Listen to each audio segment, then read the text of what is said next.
جسے چاہے جتنا عطا فرما دے اور جسے چاہے کم کر دے. ہمارے اندر صبر ہونا چاہیے, ہمارے اندر قناعت پسندی ہونی چاہیے. رب نے جتنا دیا ہے اتنے میں صبر اور شکر کے ساتھ حلال زندگی گزارے, یہ سب سے اہم ہے. دنیا بہت مل گئی ہو اور حرام کی مل گئی ہو یا حرام کی مل گئی ہو, اس سے بیکار ہے انسان دنیا میں مختصر سی زندگی گزار کر کے حلالی اور ایمانداری کی چلا جائے, یہ بہتر ہے. اور اس کا دوسرا نقصان بھی ہے. دوسرا نقصان یہ ہے کہ ہم سب راتوں دن کی محنت کر کے, راتوں دن دماغ لگا کر کے, کمیشن کھا کر کے, آج نام کمیشن ہو گیا نا, سود کا اور رشوت کا نام کمیشن ہو گیا, انسینٹیو لے کر کے اور پتہ ہے کیا کہ یہ سب صرف ناموں کا فرق ہے, یاد رکھیے گا. اس کی گہرائی میں یہ سب سود ہے. پہلے بریک کہتے تھے بڑا دقت بدل سود کہہ رہے ہیں, اب نام بدل گیا, ٹی دے کر کے اور پتہ نہیں کیا کیا لے کر کے زندگی گزار رہے ہیں, جمع کر رہے ہیں. کس کے لیے؟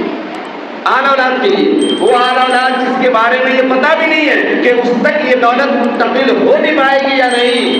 میں نے یہ کہنا جانے کی ترتیب نہیں ہے. جس اولاد کے لیے انسان پوری کوششیں کر رہا ہے, ایک دن ایسا آتا ہے اچانک سے اس اولاد کو بخار لگتی ہے, اور بخار لگنے کے بعد ہاسپٹل میں لے کے جاتے ہیں اور ڈاکٹر کہتا ہے کہ ڈینگو ہو گیا ہے اور اس کا پلیٹلیٹ گھٹ گیا ہے اور ابھی ہم بلڈ کا انتظام ہی کر رہے ہیں اور کچھ تیاری ہی کر رہے ہیں اور 2 گھنٹے میں وہ اولاد نکل جاتی ہے. یہ بھی تو ہوتا ہے یا نہیں ہوتا ہے؟ یہ مشاہدہ ہمارا ہے یا نہیں ہے؟ تو یہ بھی ہمارے ذہن میں رہنی چاہیے. دوسری چیز یہ کہ ہو سکتا ہے کہ اولاد تک ہماری دولت منتقل بھی ہو جائے, لیکن اگر ہماری اولاد ہماری ہی جیسی ہے تو جیسے ہم نے ادھر کر کے کمایا ہے وہ اور ادھر کر کے اس کو بڑھانے کی کوشش کرے گا, نمبر 1. اور اگر ہمارے اندر تربیت نہیں ہے, ہماری اصلاح نہیں ہوئی ہے, ہم نے اپنے اولادوں کے حقوق ادا نہیں کیے ہیں, اور اولادوں کے حقوق میں سے سب سے بڑا حق یہ ہے کہ اسے ایمان کی تعلیم دی جائے, اسے دین کی تعلیم دی جائے, اسے شریعت کی تعلیم دی جائے, اسے سب سے پہلے یہ بتا دیا جائے کہ حلال کیا ہے اور حرام کیا ہے. اس کا سب سے بڑا حق ہے جو ہم آج ادا نہیں کر رہے ہیں.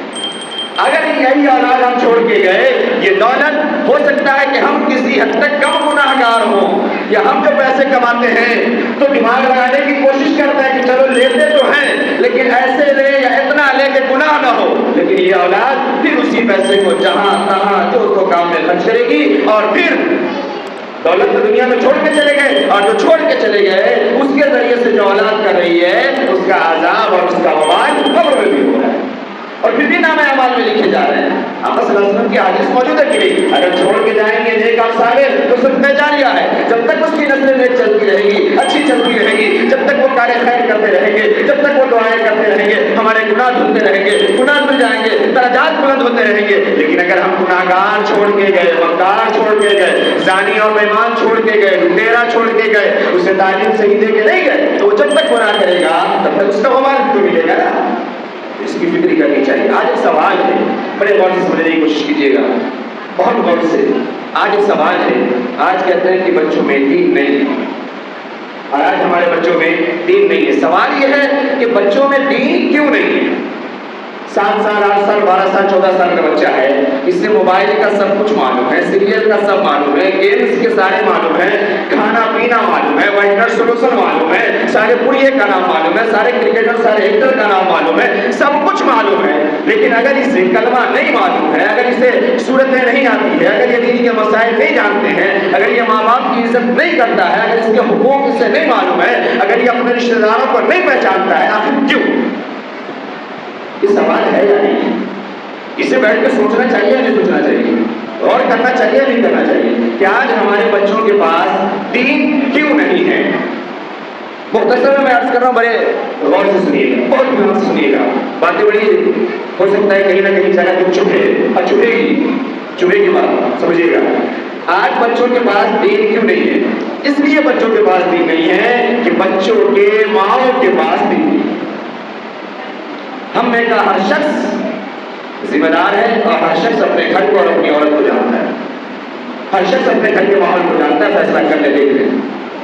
عورت بچے کی جو تربیت ہونی تھی, بچوں کو جو تعلیم ملنا تھا, بچوں کو جو حلال حرام کی تمیز ہونی تھی, بچوں کو جو انبیاء کے واقعات جاننے تھے, بچوں کو جو صحابہ کے واقعات جاننے تھے, بچوں کو جو کلمہ سیکھنا تھا, بچوں کو جو نماز میں سیکھنا تھا, مدارس یا مکاتب یا مساجد یہ تو ایڈوانس ہے کہ آپ نے مسلمان بنا کے بچہ دیا ہے, اب ہم اسے آگے سمجھدار بنا کے حافظ حافظ بنا دے, دیندار بنا دے, عالم بنا دے, کچھ اور بنا دے, دین کے تمام بڑے مسائل بھی ہم اسے سمجھا دیں, دین کی باریکی سمجھا دیں, لیکن پہلی جو دستگاہ تھی, پہلی جو گود تھی ماں کی, اس ماں نے کیا دیا ہے اپنے بچے کو؟ تو نمبر ایک یہ ہے کہ آج ہمارے بچوں کے پاس دین اس لیے نہیں ہے کہ بچوں کی ماں کے پاس دین نہیں ہے. اس تلخ حقیقت کو لکھ لیجیے اور سمجھ لیجیے. اور اب آگے بڑھیے. اب دوسرا سوال ہے, بچوں کے ماں کے پاس دین کیوں نہیں ہے؟ دوسرا سوال ہے, بچوں کے ماں کے پاس دین کیوں نہیں ہے؟ بچوں کے ماں کے پاس دین اس لیے نہیں ہے, معاف کیجیے گا, بڑی ذمہ داری سے میں کہہ رہا ہوں, بچے کے ماں کے پاس دین اس لیے نہیں ہے کہ آج گھر کے مردوں کے پاس دین نہیں ہے. گھر کے مردوں نے دیندار ہونے کا کام چھوڑ دیا, گھر کے مردوں نے دینی تعلیم پہ عمل کرنا چھوڑ دیا.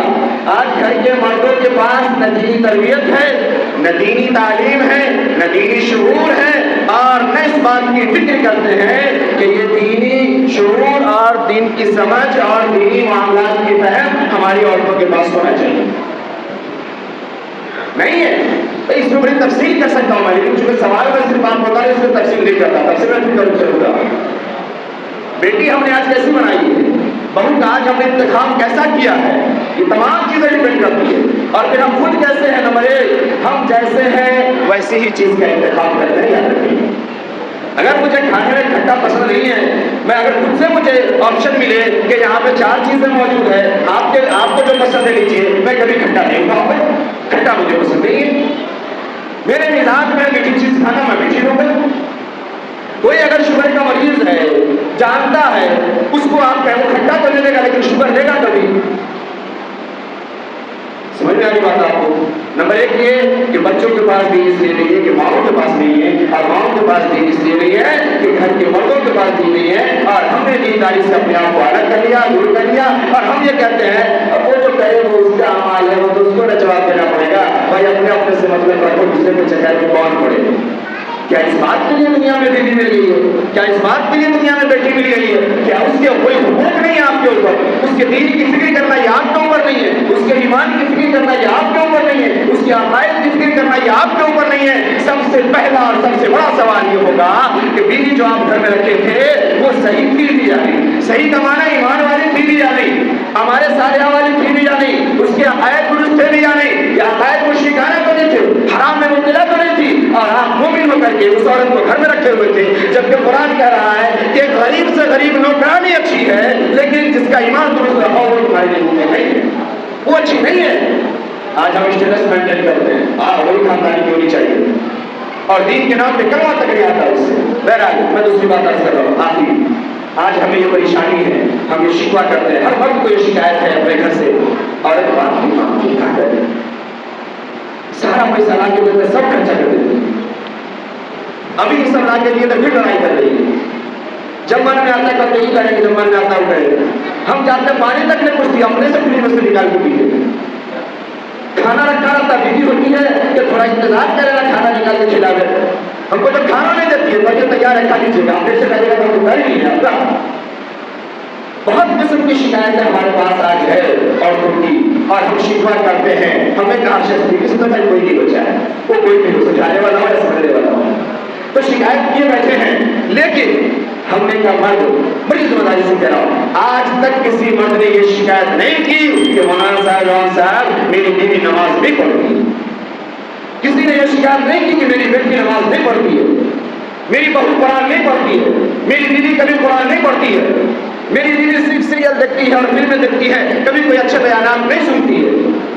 ہماری بیوی گھومنے تو جاتی ہے لیکن دین کی مجلسوں میں نہیں جاتی ہے. ہماری بیوی اپنے من سے بے پردہ اور برہنہ کپڑا پہنتی ہے, ہم جو اسے مہذب اور اسلامی کہتے ہیں وہ نہیں پہنتی ہے. آج تک کسی ایک مرد نے یہ شکایت نہیں کی. آج ایک چھوٹا سا معاملہ ہو جائے, اس کے بھائی کو فون کر دیتے, اس کے باپ کو فون کر دیتے, اس کے رشتے دار کو فون کر دیتے, لے جائیے بیٹی کو, آج اس نے میری توہین کر دی ہے, میرے سیلف ریسپیکٹ کو ٹھیس پہنچا دیا ہے. وہ جو بات بولی ہے نا, اس سے میرا ایگو ہٹ ہو گیا ہے. اتنا خطرناک بیچارہ, کوئی جاہل قسم کا سسرا سالہ ہو, وہ ایسے ڈر جاتا ہے کہ وہ کہا گیا ہے, پہلے چاہیے دیکھیں کتنا بڑا بڑا اٹھا کے بولتا ہے انگریزی میں. لیکن کبھی کسی نے اپنے سالے کو, اپنی ساس کو یا اپنے سسر کو اس بات پہ بھول گیا کہ آج بیوی میری جھوٹ بول رہی تھی، آج بیوی میری دین کے کسی معاملات کو جھٹلا رہی تھی، دین کے مسائل میں نے اس سے پوچھے تھے، اسے غسل کا طریقہ بھی نہیں آتا ہے، وہ غسل تک نہیں جانتی اور آپ نے اسے بیاہ کے میرے گھر میں بھیج دیا ہے، بچہ اس کے گود میں موجود ہے، یہ بچے کی تربیت نہیں جانتی ہے، دینی تربیت، اسے تو ایک کروا بھی نہیں آتا کہ میرے بچے کو کروا کیا سکھائے گی، لے جائیے اپنی بچی کو اور اپنے گھر میں رکھا کے اس کو 15 دن 20 دن 1 مہینہ چھوڑ دیتے ہیں دنیا کے معاملات کے لیے، رکھیے اپنے پاس، ہم نہیں لائیں گے دین کے کسی معاملات میں ہم نے ایسا کرنے کی کوشش کی کبھی نہیں کیا۔ آج ہماری تمام فکر اور تمام سوچ جو ہے یہ جو دنیاوی معاملات پہ ہے اور دنیا کے لیے ہے، اور اسی کو بیوی بھی خوش ہے، بڑا محبت کرتا ہے، سب لا کے دیتا ہے اور ہم بھی خوش ہیں، بیوی کو خوش رکھے ہوئے ہیں، جو وہ کہتی ہے لا کے دے دیتے ہیں، جو وہ کہتی ہے کر دیتے ہیں۔ یاد رکھیے گا کلکم مسئول عن رعیتہ، ہر ایک سے اس کے بارے میں سوال ہوگا۔ اگر دینی معاملات کی آپ نے فکر نہیں کی، اگر اس کی اصلاح نہیں کی، تو یاد رکھیے گا یہ کہہ دینا کہ وہ اپنے اعمال کا جواب دے گی، نہیں، ایک مرد کو 4 عورت جہنم میں لے کر کے جائے گی، سب سے پہلے اس کی ماں کھڑی ہوگی، اس کو ہم نے پڑھا لکھا کر کے سب کچھ کر کے باہر بھیجا، اس نے کبھی مجھے بتایا ہی نہیں، سیکھ کر کے آ کر کے نماز بھی ہے، قرآن بھی ہے، روزہ بھی ہے، حج بھی ہے، زکات بھی ہے، یا جھوٹ نہیں بولنا، غیبت نہیں کرنی، گناہ کا اور کام جو ہے ہم اس سے بولتا تھا، کبھی اس نے میرے بیٹے نے میرا ہاتھ نہیں پکڑا۔ پھر اس کے بعد بہن کھڑی ہوگی، یہ میرا بھائی ہے، کبھی روکا ہی نہیں، میں کہاں آ رہی ہوں، کہاں جا رہی ہوں، کیا کر رہی ہوں، نہیں کر رہی ہوں، کبھی نہیں روکا، کبھی نہیں ٹوکا، یہ گھر میں بیٹھا رہا اور میں اکیلا جاتی تھی، پھر مجھے کسی سے اس طریقے کا معاملہ پیش آ گیا اور میں حرام میں وہ کھلا رہی ہے، میرے بھائی کو کوئی فکر نہیں ہے، بہت ساری باتیں بحث پکڑ لے گی، پھر نمبر آئے گا بیوی کا جس کے لیے سب کچھ کر رہے ہیں، پھر یہ بیوی پکڑے گی کہ پوچھیے اس سے کھانا یہ مجھ سے بنواتے تھے، کپڑے مجھ سے دلواتے تھے، بچوں کی پرورش مجھ سے کرواتے تھے، ہر کام مجھ سے کرواتے تھے، پوچھے کبھی اس نے نماز کے لیے کہا، قرآن کے لیے کہا، کبھی ایک مسئلہ مجھے بتایا، اگر میں دین کے بارے میں کوئی بات کبھی بولتی تھی یا غلط بولتی تھی تو اس نے کبھی مجھے روکا سمجھایا، پکڑ لے گی، پھر وقت آئے گا کہ بیٹی کھڑی ہو جائے گی، یہ میرا ابو ہے۔ یہ چاہتے تھے کہ اسکول میں اور کالج میں میرے صرف اچھے گریڈز آئیں، وہ تو میں لاتی رہی، لیکن میں دین جانتی نہیں تھی، قرآن میں جانتی نہیں تھی، حدیث میں جانتی نہیں تھی، میں جس گھر میں اس نے مجھے بیاہا وہ گھر بھی ایک ماڈرن تحریر اور ملحد کا تھا، وہاں بھی دین کا کوئی معاملہ ہی نہیں تھا، وہاں بھی میں کچھ نہ سیکھی، کچھ نہیں جانی، یہ میری بات ہے، بیٹی پکڑ لے گی۔